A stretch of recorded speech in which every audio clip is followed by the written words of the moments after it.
We have made further enhancements in our manufacturing analytics also. So revealing total cost per unit for enhanced production cost insight. So how will this be getting reflected? Yes. So under, okay, it went into our second branch. Under our manufacturing, I'll select this manufacturing itself. Yes.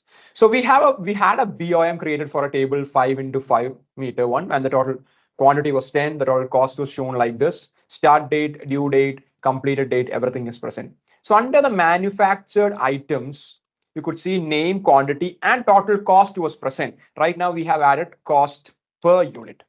Similarly, under raw materials also name, quantity, and total cost was present. Right now we have already also added cost per unit. So what is the advantage?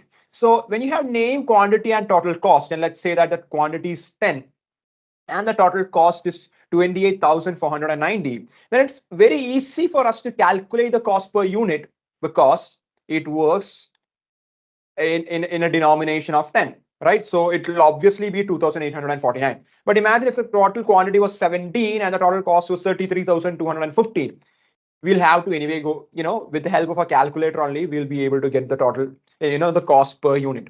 So we have provided an additional column which provides you the cost per unit under the manufactured item as well as the raw material. So that is the enhancement.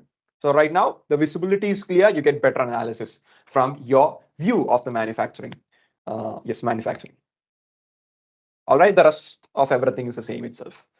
So that was all about the way in which we have introduced our enhancement under our manufacturing view.